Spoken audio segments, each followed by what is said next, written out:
Ratusan buruh dari Federasi Serikat Pekerja Metal Indonesia berunjuk rasa di depan kantor sementara DPRD Sulsel Jalan AP Petarandi, Kecamatan Panakukang, Kota Makassar, Jumat 1 Mei.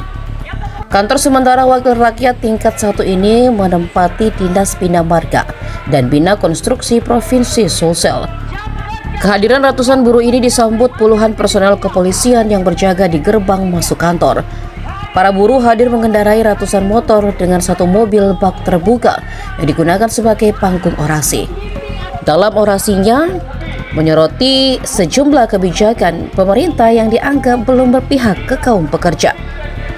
Sementara itu, Bendahara Wilayah VSPMI Sulsel Nurhana dalam orasinya menyerukan agar perlindungan pekerja khusus buruh perempuan semakin ditingkatkan. Menurutnya, buruh perempuan adalah sosok pekerja yang tangguh dan harus dilindungi.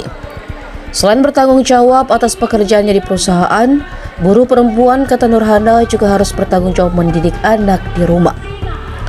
Pada kesempatan itu, Nurhana memaparkan kegigihan perjuangan buruh perempuan yang dicontohkan pada sosok Marsina.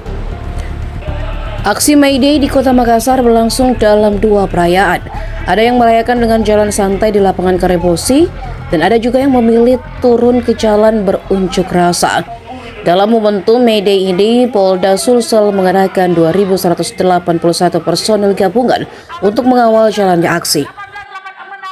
Hari ini bersama kawan-kawan dari FSPMI menyampaikan aspirasi di DPRD Provinsi Sulawesi Selatan terkait tuntutan kawan-kawan buruh di Hari Buruh Internasional ini, bahwa pemerintah harus segera menerbitkan undang-undang ketenagakerjaan yang baru sesuai dengan amar putusan Mahkamah Konstitusi nomor 168 yang batas waktunya berakhir nanti pada tanggal 31 Oktober 2026, karena Mahkamah memberikan waktu 2 tahun untuk melahirkan undang-undang yang baru. Yang kedua adalah pemerintah membatasi bahkan menghapus sistem alidaya atau outsourcing yang melanggar hak-hak kemanusiaan pekerja atau buruh yang banyaknya praktek-praktek outsourcing yang ada sekarang ini.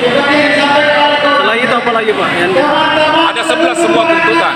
Jadi 2 tuntutan utama itu, selain itu adalah reformasi perpajakan, meningkatkan pajak tidak kena penghasilan, kemudian taraf hidup kawan-kawan, kemudian apa lagi, reformasi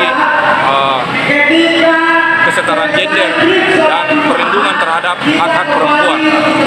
Kalau harapannya untuk DPRD Sulsel sendiri Pak, apa yang diharapkan dari DPRD Sulsel ini? Harapan kita, pimpinan DPRD Provinsi Sulawesi Selatan, kemudian setelah kami menyerahkan nanti surat penyampaian untuk disampaikan ke pimpinan DPR RI di Jakarta, agar DPR RI segera mengeluarkan membentuk pembentukan undang-undang ketenagakerjaan yang baru.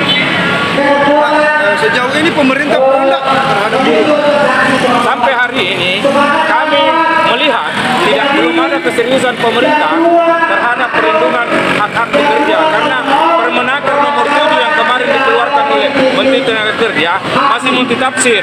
Di dalam Permenaker pasal 3 itu masih memberikan kewenangan perusahaan penyedia alidaya untuk memberikan ruang agar praktek-praktek outsourcing di perusahaan-perusahaan alidaya ini masih terjadi. Seharusnya praktek alidaya ini hanya untuk pekerjaan penunjang yang betul-betul penunjang, bukan lalu kemudian pasal 3 itu memberikan peluang kembali praktek-praktek outsourcing seperti yang terjadi di banyak perusahaan BUMN, apalagi di perusahaan swasta. Karena pekerjaan outsourcing ini tidak menjamin kelangsungan bekerja para buruh. Padahal seharusnya kalau merujuk kepada undang-undang, seharusnya Undang-Undang 13/2003 yang lalu memberikan batasan, apalagi diatur di Peraturan Menteri Tenaga Kerja nomor 12 Permen 19/2012, bahwa pekerjaan itu hanya sifat sementara 3 bulan, paling lama 1 tahun. Tidak boleh terjadi sistem kontrak PKWT outsourcing ini secara berulang terus-menerus. Ini memberikan dampak, akhirnya mudahnya pekerja buruh ini di PHK. Itu yang kami harapkan, bahwa pemerintah memikirkan bagaimana kelangsungan. Download Tribun X sekarang, menghadirkan lokal menjadi Indonesia.